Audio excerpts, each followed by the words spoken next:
silence, don't talk to me. No, I shouldn't have stayed too long. Running out of peace, little mama, it was me. It was on about 3 in the morning. I should eat more kind to my liver. Acropelia with 3 side pieces. This us around this time. It start to look like Caravana when I'm round. She put me to bust down on the get done. Message unread. Was kinda lifted, never paper, but I cop a couple rich fries, pills in a ziploc. You should come and get me your favorite thing that's in her. His favorite thing is set up. He put you up on game like a mentor. And then forget you called and it just said my pockets on big boy, my drop was color C4. You thought that figure was all you good for. I'm here to show you more.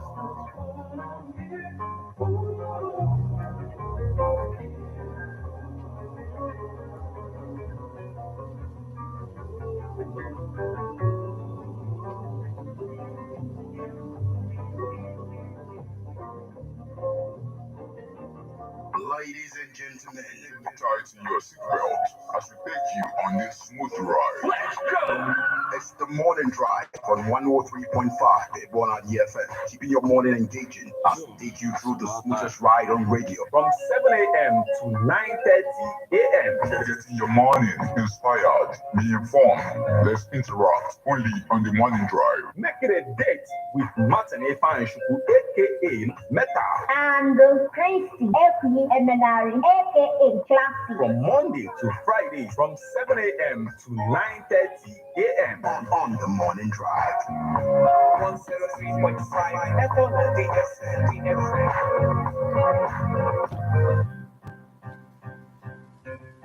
It may only be another minute. It may only be another minute. It may only be another minute. It may only be another minute. Pull it, pull it. Now I'm gonna go that place so we're never gonna reach it. No. Never gonna book education, can't get a big check. No. Man, I'm grow up, everybody want me know in a distress. Distress. And it's so easy, can you get a big day? But a big day, but a big day. Tell them now know what I'm pulling out. Gotta pull it out. And I know I'm pulling it out. And I'm good and going on. I'm in pursuit of riches, and I'm telling you out. But that's a feed them things that is less like my story. I'm probably so progressive, yeah. And only through the years. And in the grand scheme of everything, I'm feeling here. And now I'm a millionaire. It's like a millionaire. I'm still a celebrate. I put me hand in at the air and say, I am a success story, yes. A success story, I am a success story, yes. A success story, say I am a success story, yes. A success story, I am a success story, yes. A success story, oh yeah. The journey where we step in line, coming from the place where we reside, yeah. Make it past 25, yeah. So me want to celebrate my life, yeah. Me now be on the meaning in my pocket, cause all me really need a life in my boat. And no man me see the quote it on them socket. Turn up when the bullet in the zone. That is it, say easy and breezy, no drama. Anything that goes around comes around karma. Everybody up and down, journey's got around the corner. From my young God to come the sun, I say I am a success story, yeah. Success, a success story. I am a success story, yeah. A success story. I am a success story, yeah. Success, a success story. I am a success story, yeah. Success, a success story, yeah. The journey where we step in life, you have to go unfolding. Happy birthday to you. Happy birthday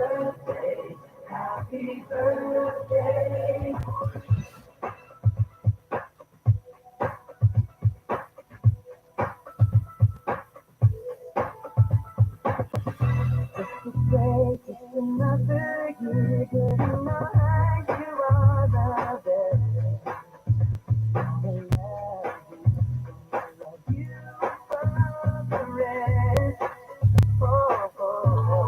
even in the midst of the hardship, the Governor Makinde, Nona Nigerians, so kuna cover that now even in this, now we can take advantage of the opportunities that are presenting themselves right about Ketapo. Even can Nigerians now complain about, the high cost of food prices, a lot of things. And one of those opportunities, we below the fact of the fact that now we're online opportunities. We have a lot we can tap into today as individuals. In as much as Nigeria, there are other opportunities that we can tap into because the world is looking forward to what we can offer as individuals. And online is where the world may meet together. And in order to illustrate, yesterday, and I will say it again, in order to illustrate na ihe niile na ina ekowe na ebe ọ na-adị 103.5 FM men ji agwa gị na ịkpọta nje aka gị here na onwe dị tala ga-apịa ịba izi online ka ife njọ aka ya eme music on a very good day. And to show that to you, you have to go ahead. I have a book on Amazon.com titled Hip Hop and Igbo Culture. So if I can place my book on that platform, you can place your whatever you do, your goods, your product, your services on platforms where you can also make money. Akoko Oti Poju. Otaka is Amabatana, this particular edition of Bip the Splash Never at the 103.5 FM. Oh, more kind of metal. No, we're classic. Yes, we go. Kai said here the words this morning. Kai sport what the imperialism before her Iberiberism.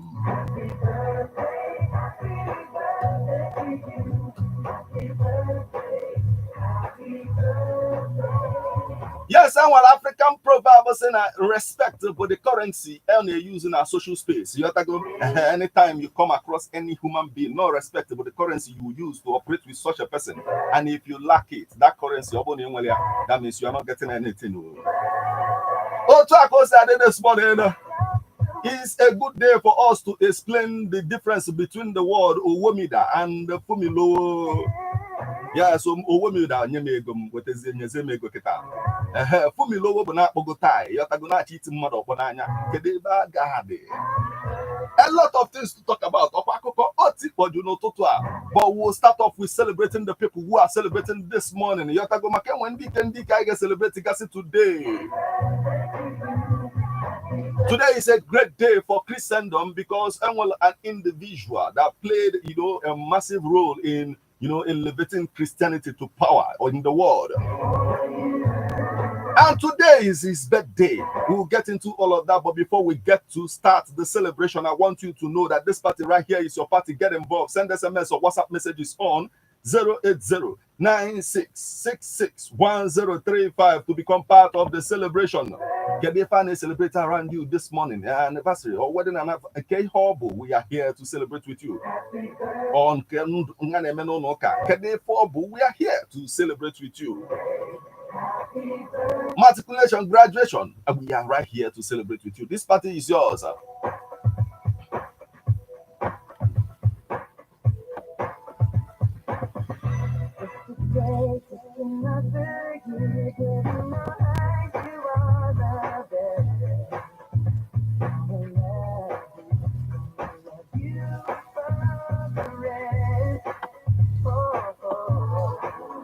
On February 27th, 0274, a great man was born.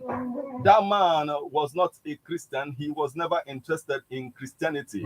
He was born a pagan. And when he was born a pagan, he became a soldier, a massive soldier in Rome. When he became that soldier in Rome, he had this war he needed to fight when he became, a high-ranking officer. And in his position, he saw a cross as, a vision, one thing he must use as an image to go for that war. While he was going to the war, even as a pagan, he asked some of his soldiers to present a cross as the symbol of his army. So the cross was presented. You know, whenever he's going to any war, the cross will go first before his soldiers.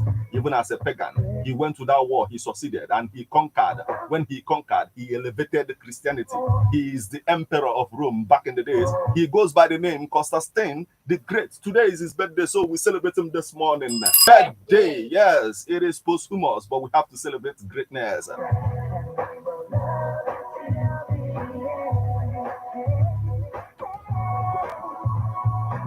Yes, today is also the birthday of Elizabeth Taylor, British-American actress, businesswoman, and humanitarian, born February 27, 1932. So we say happy birthday to her right about now. Happy birthday! It's unfolding Ketafo.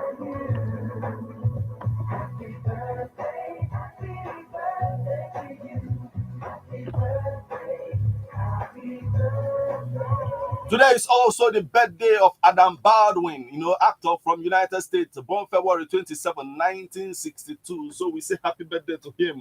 Happy birthday on our Unfold. Get involved. Send SMS or WhatsApp messages on 080-9666-1035.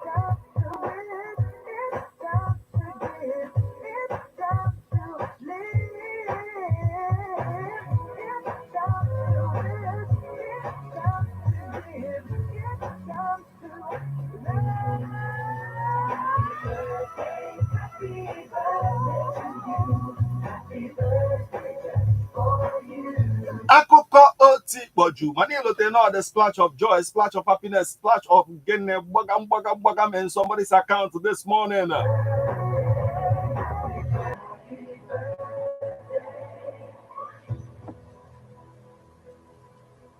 Today is the birthday of Chelsea Clinton, daughter of Bill and Hillary Clinton, born February 27, 1980 in Little Rock. So we celebrate that this morning and we say happy birthday. Happy birthday. It's unfolding.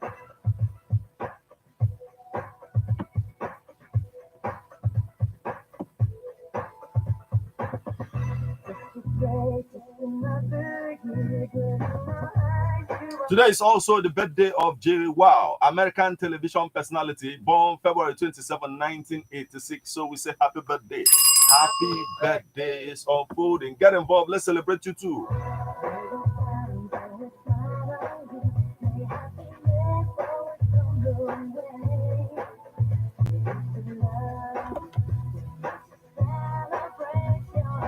And if we get our phone, I but I'm going to kai this, you know, kai celebrating the can celebrating and I just this morning.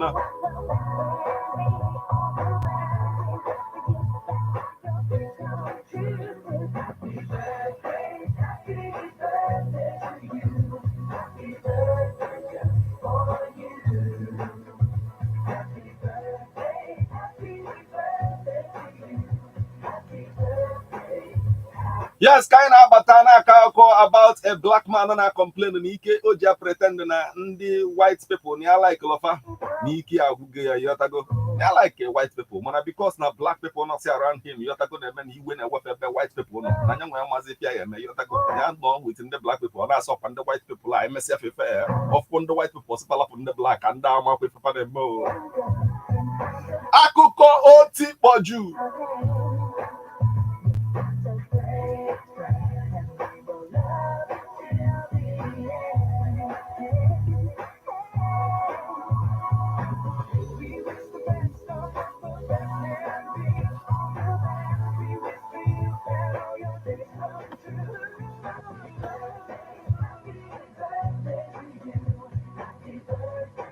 Yes, Kai Batana Jaketafo, I discover now today with the birthday of Nikki Amoka Bird, British actress, born February 27, 1976 in Nigeria. So we celebrate that this morning. Happy birthday. Yeah, so Taco said this morning. Individuals like this, you have to go where dual citizenship, and where you experience fan there, when I say you have to go on a very good day. Not from the normal experience, only about just one citizen of a country, and like in the British, and like in this UK, where you have to go have citizens of United Kingdom at the same time, people citizens of Nigeria. On UK, you only miss in your bribe in Nigeria. You have to go one day with you and I'm bribe everybody. ọ na ọkwasịanụ na Naija ọ na-eme isi ekwu na line yọtago akwụọ ya accordingly bọala ebe mebi akwụọ ya na bank anọkata ofu onye abịa n'iru kwuruzie everybody n'iru ife ịmali ya na-eme na yọtago kachi asị gị lapụzie ya don't worry ọkwa olubego gị na aka amụzie down akụkọ otikpọju. And the next person I celebrate Ketafo wee bụrụ Nigerian Canadian professor born as a Pius Adesami, born February 27, 1972. So we say happy birthday to him right about now. Happy birthday, so Foden.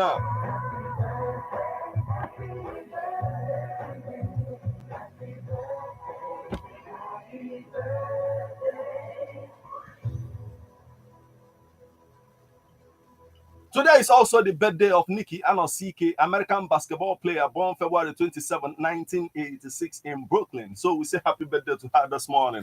Happy birthday. If we're going to go see that, get involved. Let's celebrate you too.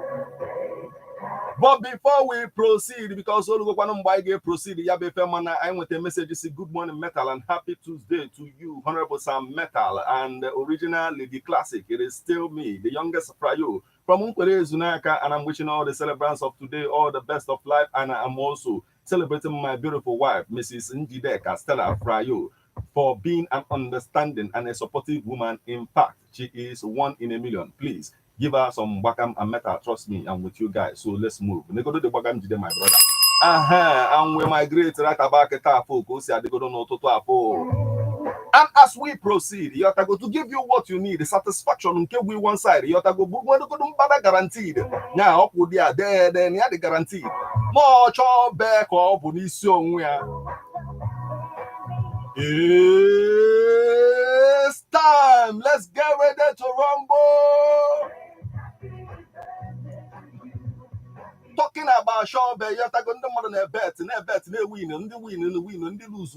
I cover one boy on say for a game, I bet, or some Gasolun can bet, yeah, Fasulia or Bane, no, say, Madame, you go to my Bonimo, go to the Asiana or City, it's your poor was for Chauber and your figure, and you Shaw back and now, will do along when you're talking well long way angle. It is important this morning. We have a lot of things to talk about. Makanki Bazwa, you have to go all from the man that called himself the babu in the zoo. Kaibu's away for the celebrity now. A kind of a kind of situation, catastrophe. Move. Say, do you want us to, bring about kata mistake?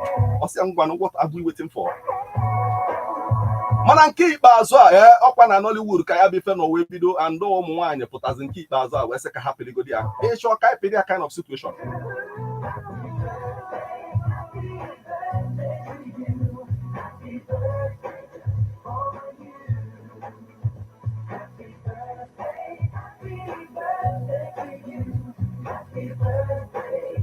Yes, on our Lagos kind of where may have been a situation whereby two Nollywood actress, Botalo, Laide, and Cheesy, or Fanabo, Bia Potano, Laide Bakare, Fanabo, where now, no matter video on social media, where Kubo, Kukobono from a corner, where some one kind of life of Yapilia, and where organize a boxing match, and Mother Naba, we do Telebia. The only difference for now just now the two opponents now, Fanabo Belly, Charles, Kocha, can see Puyabo Matal. Makafano na box, you have to go within Ketchas or Cotton Kenya, Tenene kind of fighting or a very good day. Tenene, yeah? Akoko Oti Boju. Manaya Mazembona Kafana Abo Pelesizelia at the end of the day, Onya Budi win Abu Cheesy. You have to go Cheesy win here where they celebrate. They post on social media and here win. You can all blow belly people neck and opponent in Yanya Pelia. Self you tennis in here going champion. Whatever champion I get for. A lot of things to talk about. One on one, when I got you still. Well, what that will have you below that issue. People were like, oh, maybe no, I think I'll go and ask maybe no, here I can't propose. Maybe no what people had to. Even with boxing, I said, oh, but you go one day. I can't promote. No, that's a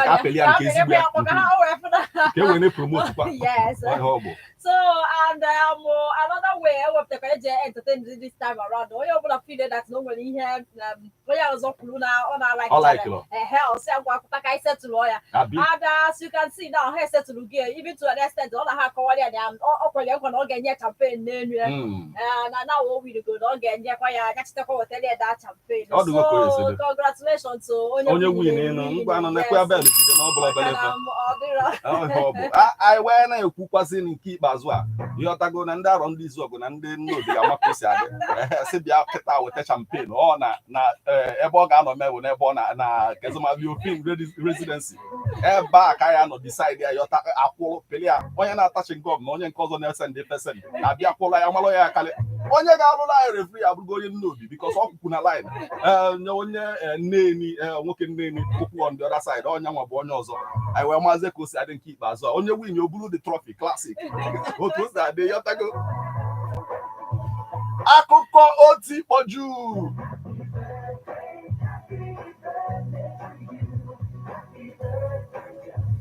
the next story anyị ji wee wụbata n'ụtụtụ a wee bụrụ akụkọ gbasara Pope Francis yọtago Pope Francis si na ka ya na-ekpe ekpere na ya na-elote Nigerians because na nke ikpeazụ a na akụkọ a na-akọ about kidnapping, incessant kidnapping, killing si na-aga on na Nigeria na-ewute ya bịa nọ so na ya kpekwa ya elotekwa Nigerians ti Nigerians na ekpere na-ehope na a ga-enwe measures a ga-put in place to prevent all of these things kidnapping sa anyị na-eme na Nigeria nyanwa nọkwala onwe ya na St. Peters yọtago na-akụlọ onwe ya based on ekpere ọ na-ekpe as Pope ọ bụkwa nwana ọnọdụkwa di ya ọ na-eloteli na onwe ndị nọ na Nigeria ya gba anọkata all of a sudden fe disappear ndị priest na-asa abụsị under him anọkata asị na Catholic priest dị otu a na-eji wee tọrọ ya lot of things na-emegasị na Nigeria na-ewute ebe ọ nọ yọtago na the cathedral St. Peter yọtago akụkọ otikpoju nwanne m nwaanyị biko keke isekwu nke aka iwe na-agakwa n'elu stil ọ dịkwa mma otu o si wee kọwa because na dịka anyị si were afọ na Naijiria ịnwa nọ na Naijiria ma otu o si adị adị nyanwa nọkwa ebe ahụ ma ọ bụrụkwa onye isi mekasị anyị malụ na anyị nwekwalụ ndị anyị nta nwoke bụrụ anyị nta nwere some of ndị Catholic members nọkwa na Naijiria so na anyị ma na uche dị ya nọkwala ebe ahụ sef ụkwa ndị sokwa ya alụ ọlụ na room ebe ahụ and ihe na-aga na Nigeria kidnapping other things insecurity ihe niile kwesịrị na ihe a ga na-etinye n'ekpere and na anyị dị happy na ya nwa na-echeta ka ọ na-etinye Nigeria n'ekpere oge niile because na dịka anyị si wee malụ Chineke with God all things possible so anyị na ekenye otu osi wee na-elota Nigerians yes so na ya fọzi kịta bụ for Nigerians imesi nke ahụ o kwuru about ịgwapụ about otu esi wee kwụsị the entire thing ka ọ kwụsị ime around us. Now this morning I went a message say good morning metal, I'm celebrating with all those who are celebrating today and I'm wishing them many bagam in their account. This one is coming from Ikechukwu Nwakeze from Okozo. Nejide, my brother. Dalo, thank you so much for joining us this morning. It's unfolding.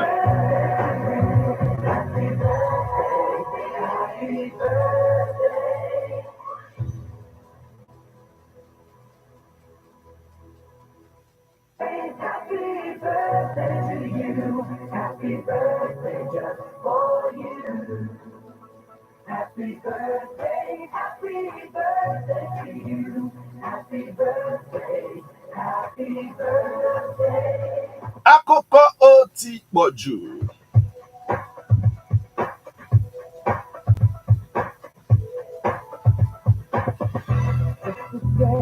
Akụkọ ọzọ anyị ji weta n'ụtụtụ a wee bụrụ akụkọ ihe mee na Delta steeti onwe nwoke o wutere na Delta steeti o wutere ya so much na ọ na-akọwaziri ọha na eze na obi elewa gị and ka obi si wee lewa ya nke ikpeazụ a kịta na ụmụwagokwa ya tu and at the same time nọ ya ma based on the fact na ụmụwara ya nọ ya mere o ji wee chịka ya wee kwupụta ya bụ efe because na ihe ọfụ mee na Delta steeti na-ewute ya o wee sị na enwe some traditions ịghọtago na practice na Delta steeti na ọ na-ewu ewe and n'ihe ya fụ wee bụrụ a married woman who slept with another man close to his own community.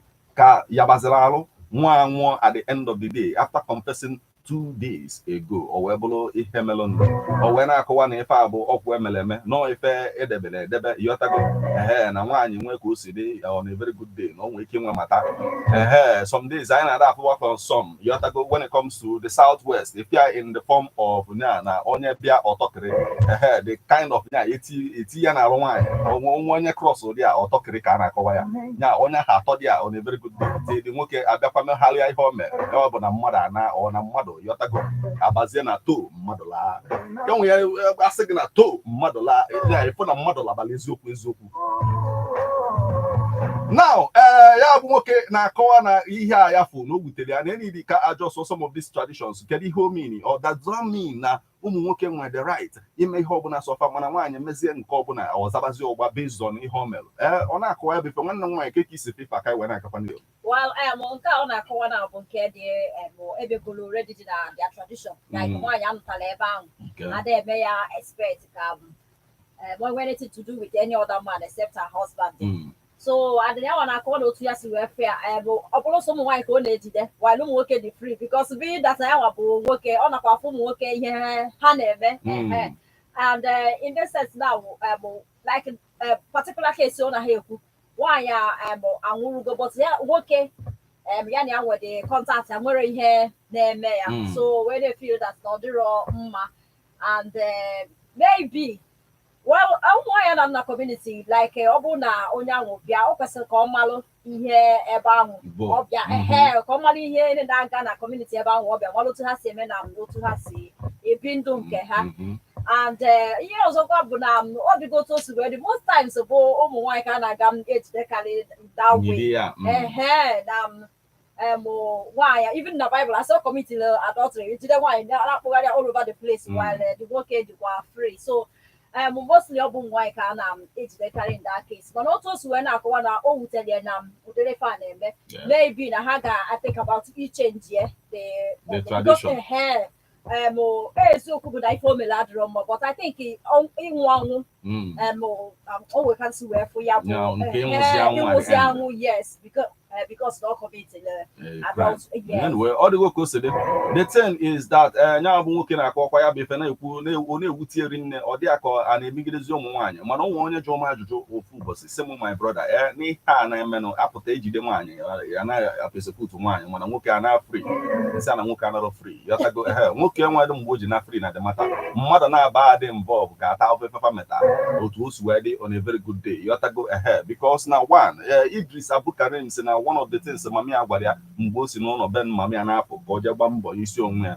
bụ na ọ gwara ya nakwa ifo ịmalụ onye ahụ feed gị onye a na-efeed gị don't bite the fingers ọ sịkwa ya nakwa ifo nwaanyị ọbụla nọ na di na-agbakọ ụkwụ gara si ejekwana nso nọ na a very good day so in as much as na na-ekwu na ọ dịkọsụ ụmụ nwaanyị ka ọ na-affect otu aka o si affect kwa nwoke ma nwoke chekwu nwaanyị nọ na di otu omenala si wee dị ịghọtago ka o si wee dị last na o nwere onye dị exempted onye bụ na nwoke maybe anyị na-ebezi anya from the perspective na maybe omenala allow kwa nwoke ka o nwee multiple wives ụmụ nwunye ya eze ma on a very good day o jee beyond ụmụ nwunye ya mata adịgoli abido ata mana ka isi wee fụkpọ ya ma patayas this morning kedu ihe inwe ikwu n'ihe niile a ịbatazi this morning ekwe anyị filo n'ihe niile akụsi ahụ food right about kịta afọ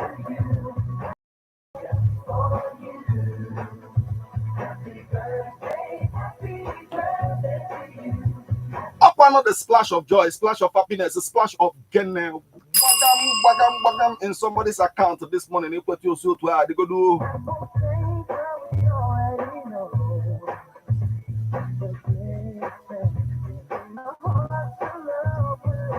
Yes, akụkọ ọzọ IG wee bata n'ụtụtụ a wee bụrụ na ọ nwere onye na-akọwa na Nigeria need address learning crisis. Yotago in Nigeria cannot read a simple sentence or solve basic mathematics or ihe ọ na-akọwa. Na ọ bụrụ just na-eje school na even na nwe nke ejesiri school mana amụtasịrị ife kwuru ya anabakwa bulia like that pass ya onye nwasị ewe na ọbago nke nwana mana at the end of the day those basic things a na-eme expect ka ọ mara anya na ọ mara anya eme ya on a very good day.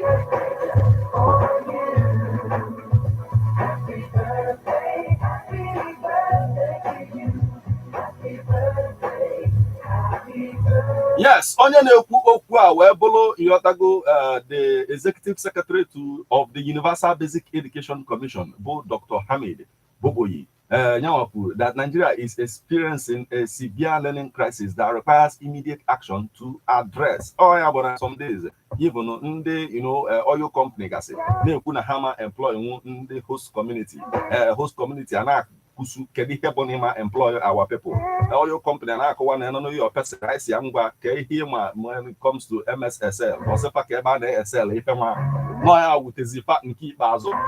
So na at the end of the day na-aka nwekwa some things yotago any dị ka our people in Bible gasịa anọ ya bụ ife this particular individual na-agwa anyị n'ụtụtụ a wee na-akọwa that Nigeria need to address that learning, difficulty, that learning, crisis, anyway, so far. And that boils down to the fact that even the issue of, reading habit, reading ability, the fact that people find it very difficult to read these days. Now I have some of the things I got address is because a well-educated nation, that nation behaves better. That nation moves forward easier because now you're on the same page. You have to go, just asking, Aristotle 3.6. I say okay, Aristotle. Onye ọbụla ghọta jefe Aristotle kwuru ya, onye ọbụla na-aga n'iru ozugbo. N'ọbụrụ nke ekwu Aristotle na onye nke na-ekwu ke Aristotle, onye nke ọzọ na-asị ka onye na-aza Aristotle nwa. Ọ ya bụ ihe niile ahụ na a very good day. Nwanne m nwaanyị ka ihe nwekwu na nke aka igwe na-aga n'iru still. Well, I got a million like because now long time ago on our board able to want to get cigar and I see go standard and car. Okay, make and then I got a lot of things okay, but now after we can ask again, only graduate now want to see get all there for I think because of time when they change going on there. So I am feeling that maybe I get more where our education go take where you can where gather than the level one of it. So that I won't have bad school where I could say that work was in ma. Yes. Now, sign on Yakita, Kodabuna, a won't get a figure like from where Kusitari up and I see baby or the Wakogaro school of the very fair or so can you go 10 at the level one of Yakita? I will make you when it fits. Yes, I think one of the first thing, even before a Jebe school open about self-education, you have to go and I want to clear Batanon on Ayakuzumulia or even direct case where Kuzelia on a very good day or no self-education now, even under Najalo, in a seek for self-education, Miss once, a good newspaper, once. Go to the Bible once, a go to one or two things can educate again. So you know that reading, ability, you know that urge. Wow, one or two things that I have in my because maybe don't apply about those things if you are the call magic. So now about the entire thing. Money but this morning, why you feel once in a while, Japan Amazon.com. If everyone work at the Palanque, hip hop and Igbo culture, you have to go check out Marcos at the Martin Fine to quick is the author that one. And we are still moving on. Now, bet this splash never on at the 103.5 FM. If I said this morning, this.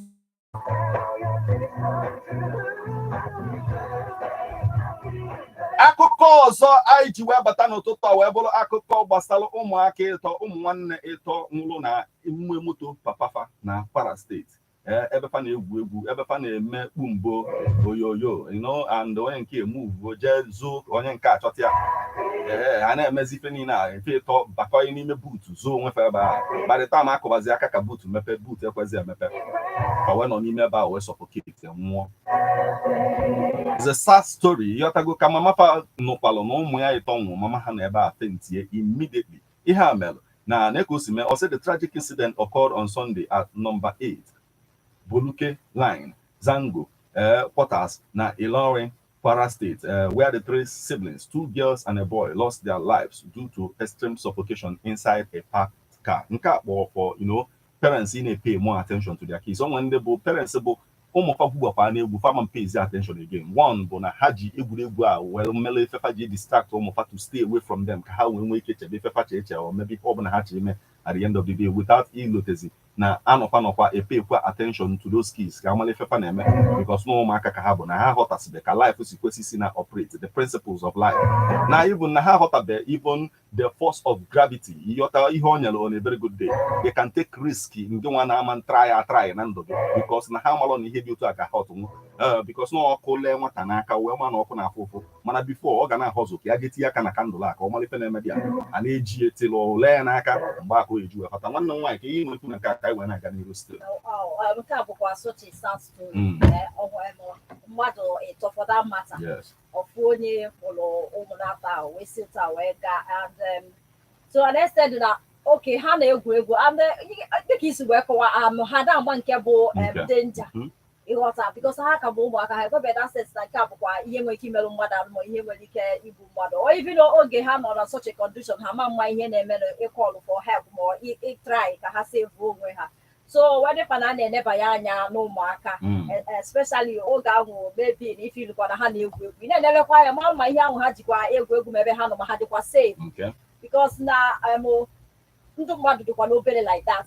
ụmụazị na-enwere ife na-eme ha maybe arada yafa they were okay so nwa mgbe na-eme expect udere ife a so ọ dị so shocking that na all of a sudden now a na-ekwuzi na ha bụ ndị nwụrụ anwụ and I hope that the mother ga-take it hard.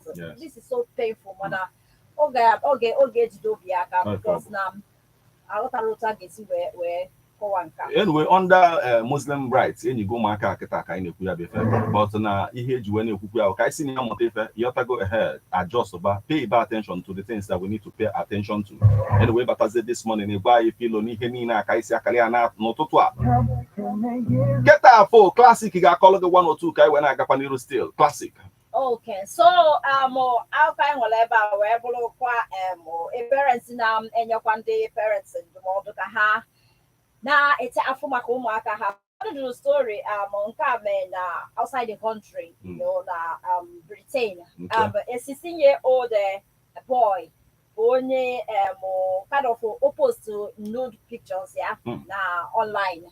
So however blackmail when I would say ego and everything, you must go because of the shame and I hand also or take or we decided to commit suicide. And before committed that suicide or the notes draw we decided to commit suicide. And before committed that suicide or the notes draw for the parents and and we hear men and here and agabiga.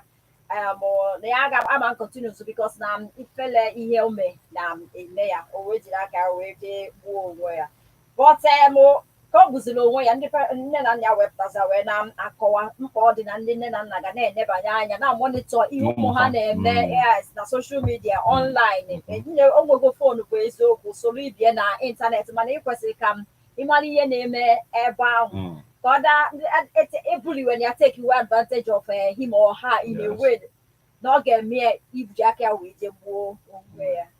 Anyway, a lot of bullying, cyber bullying. A lot of people engage in even cyber stalking. You know, we will say when they bully at the end of the day. But age don't know if I born you because I ask you all come make home and internet. I talk a make or the mind but people are dying. You have to go about things like the also iPhone in Nigeria, a situation whereby now you know a lot of people na social media video attack about super ego starbo will be on so many and a lot of people are there na in a man this serious about it. I actually go because na key use your phone on my IP address and IP address somewhere you can be like only an before you want to do and then get away with it someday or that that's like that you have to go so we need to pay attention to these things man but this morning if I feel on food kind of got still. Okay, and news of one the youngest stars, and the 22 Generation Z. Yes, because I'm a 16-year-old on a post on social media. Yes, not very risky or the by an candy in America, expecting of which in more than I know Yaba or another story. Opportunity we meet this boy before committed that society. I call my brother. A lot of things will happen to you in this lifetime. They will make you or marry you. You have to not choose them catch of you would they make you or would they marry you? How can you just be in a feeling like this? And we post the on social media. Even where the gods equal, you have to go no post and that same gods key age pass a pack as a salaki. You have to go only phenomenon, you have to go on a spread the message. I say yes, let's spread. So Ngere booking us circulate around. Nigerians proud this time around. So you have put Australia, we're a Nigerian lady may yellow paputs. They can see where Malia Nindi Nigeria now. So Nigeria move. Nigeria now, but I made that shop. You were bar, I say that Smith. Oh, you boy Nigeria, I'm going to just lap on the chair. But on your chapter, so sitting your peers or where did you get this stuff from, please? Akoko Oti Boju. Yeah, but this morning, if you know the heavy that goes out right about. Engage one or two where Sacheliga when we Batazakata, why you feel on Henina and Kenji Mechia Webolo, a Bastalo, a man, and we go problem. So now Nakawana, Nkiba as well, Lagos state government in the Kuku ban where Yotagona, even now effect is the ban, Katana, you are in the mother can use Yabife. Now, yes, EH were considered for originating in the first place, but no the solid, no more any harm. Manabon and Nidizenia, the Zioko, Nania and Emia, Obido. Body be one bele what potaba, chemical loading and the FL, the chemical by ever posing and new modern nearly. Only I'm no chemical abagonan. So Lagos state government to my papa name, they show them mother, Kaposi use. But one of the ways the see where separate is able to tea the menu in Yabon. Manabata this morning, if I feel on a yabefe and the Kai Aina Kopalogan car this morning, Potazinki Bazua, when you AG baby. They send them heartwarm messages to sickle cell survivors. Since I know if Yana Gabiga, Mana Niano Budia, Manaketa, and Chinika Zopataki in some kind of way, or just another born perform Cataway in the sickle cell, where Sekia drop a message on them where Quaha. Now, how they happen. Adekunle go reveal that he has battled the disease since birth, expressing gratitude for his ability to manage it effectively, despite his demanding career as a global performer, never having succumbed to illness. Naki keep fighting on, not on a very good day. Man, anyway, Ibata said this morning. Life on the sickle cell, I got more, and because of cares and Manodi Papa and then blood before I go into marriage. I don't go it from the beginning where for them Odelia I put out but audio carry encouragement on and they can make it with God. All things are possible. At least that's what was so behind that. And the world going to be a about why I feel on Henina. What is the difference between Owomida and Fumilo? Yeah, you might going to say that. But as this morning, I can't have any Henina. Lieutenant got join on Facebook at Ebona, the 103.5.